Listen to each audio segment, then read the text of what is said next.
अस्सलाम वालेकुम दोस्तों, हमने स्पेक्ट्रोफोटोमीटर शुरू किया है। सबसे पहली वीडियो में हमने देखा कि स्पेक्ट्रोफोटोमीटर होता क्या है। उसकी दूसरी वीडियो में हमने देखा कि स्पेक्ट्रोफोटोमीटर जो है ये यूज़ किस लिए होता है और इसके कंपोनेंट्स कौन से हैं, उसकी डायग्राम वगैरह बनाई। और इस वीडियो में हम जो है देखने जा रहे हैं कि स्पेक्ट्रोफोटोमीटर के कंपोनेंट्स कौन कौन से हैं और उनको इन डिटेल हम डिस्कस करेंगे। तो सबसे पहले हमारे पास आता है सोर्स ऑफ लाइट। लाइट का सोर्स है जहाँ से लाइट एमिट होके मोनोक्रोमेटर के पास जानी है और मोनोक्रोमेटर ने उसको सिंगल वेवलेंथ में कन्वर्ट करके उसको सैंपल में से गुजारना है और डिटेक्टर ने उसको डिटेक्ट कर लेना है। तो अब सोर्स ऑफ लाइट कौन से हो सकते हैं। अब हम यूवी विजिबल स्पेक्ट्रोफोटोमीटरी पढ़ रहे हैं। तो स्पेक्ट्रोफोटोमीटर यूवी विजिबल रीजन के लिए इस्तेमाल हो रहा है, यूवी विजिबल के लिए। तो अब यूवी विजिबल रीजन के लिए स्पेक्ट्रोफोटोमीटर यूज़ हो रहा है। तो यूवी विजिबल स्पेक्ट्रोस्कोपी पढ़ रहे हैं तो इसमें हमें दो तरह की लाइट चाहिए होगी, यूवी लाइट और विजिबल लाइट। तो अब जो यूवी लाइट है इसका सोर्स भी अलग है, विजिबल लाइट का भी सोर्स अलग है, इन दोनों के सोर्सेज अलग अलग हैं।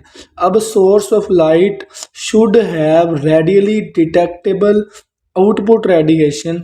इसके पास रेडियली डिटेक्टेबल आउटपुट रेडिएशन होनी चाहिए ओवर द वेवलेंथ, उस वेवलेंथ से ज़्यादा जिसके लिए इंस्ट्रूमेंट डिज़ाइंड टू ऑपरेट। अब देखें कोई भी वेवलेंथ इस इंस्ट्रूमेंट में इंटर हो रही है, उसको डिटेक्ट कर उसको मतलब उसने ऑपरेट करना है 350 लैम्डा पर, 350 वेवलेंथ पर इंस्ट्रूमेंट ने हमने उसको डिटेक्ट करने के लिए ऑपरेट कर रहे हैं।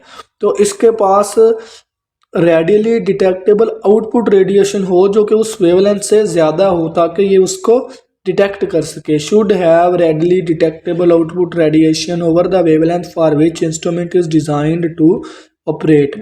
अब फॉर विजिबल रीजन के लिए हमारे पास quartz tungsten halogen lamp QTL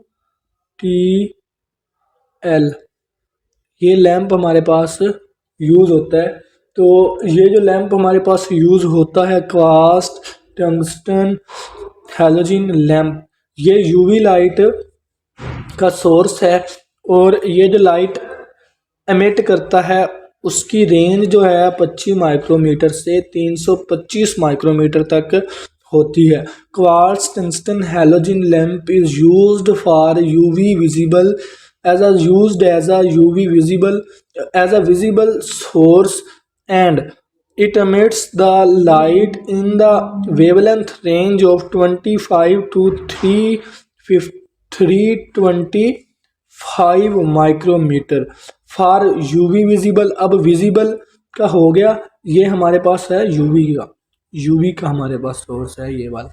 तो यूवी के लिए low pressure deuterium lamp, low pressure deuterium lamp is used as a source of UV region. अच्छा, तो जो यूवी रीजन का हमारे पास जो यूवी रीजन का सोर्स है ना, इसको ना क्वार्ट्ज में रखा जाता है। विजिबल का गिलास में रखा जा सकता है लेकिन यूवी का सोर्स हमेशा क्वार्ट्ज में रखना ज़रूरी है। उसके पीछे रीज़न क्या है, हम क्वार्ट्ज में क्यों रखते हैं? क्योंकि जो गिलास है is not transparent to UV light. UV light के लिए ट्रांसपेरेंट नहीं है, ये यूवी लाइट को ऑब्जॉर्व कर लेता है। तो अब ये ऑब्जॉर्व कर लेगा तो हम डिटेक्ट क्या करेंगे, लिहाजा यूवी रीजन का जो सोर्स है उसको क्वार्ट्ज में ही रखा जाता है। तो ये हमने आज की वीडियो में देखा सोर्सेज ऑफ लाइट के मुतालिक। तो अगली वीडियो में हम देखेंगे मोनोक्रोमेटर क्या है और इसके कौन कौन से एलिमेंट्स हैं, उन एलिमेंट्स का फंक्शन क्या है।